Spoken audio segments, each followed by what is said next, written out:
हरे कृष्णा, राधे राधे। दोस्तों, आज मैं आप सबको एक बहुत ही भावुक होने वाली कथा सुनाने वाली हूँ। लीला के ऊपर कान्हा जी के।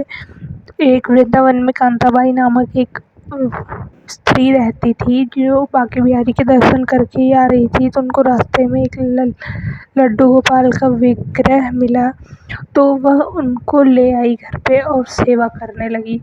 एक दिन अचानक, और उनकी एक बेटी भी थी जिसका पास के ही गांव में विवाह हुआ था।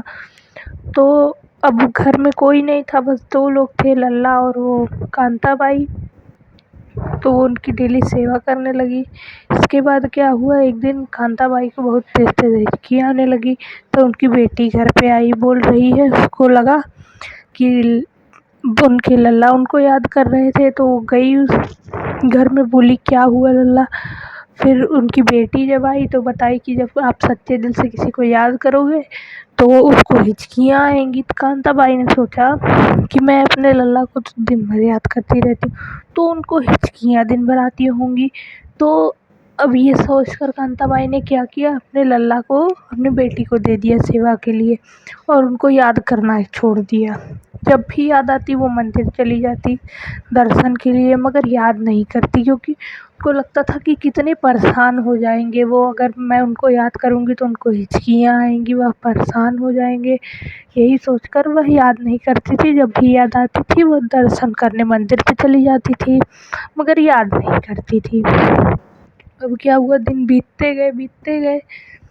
कुछ दिन बाद एक चमत्कार हुआ, उनको कुछ ज़्यादा ही याद आने लगी। तब भी वो याद ना करने के बहाने से सो गई। जब वह सोई तो उनके सपने में भगवान आए और बोले कि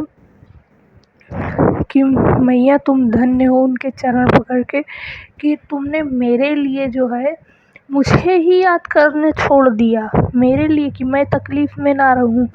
तुम धन्य हो, तुम्हारा। तब यही सोच के कांताबाई तुरंत आँख खुल गई।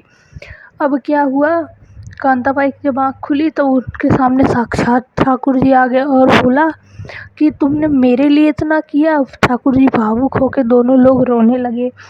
इसके बाद जब रोने लगे तो भगवान ने कहा कि तुम्हारा मेरे श्रेष्ठ भक्तों में मैया नाम गिना जाएगा। और तभी मैया ने अपना ये मिट्टी का शरीर त्याग दिया और उनमें विलीन हो गई। प्रणाम ऐसे भक्तों को। आप सब भी प्रेम भाव से सेवा करिए और बिल्कुल स्वार्थ मत रखिए।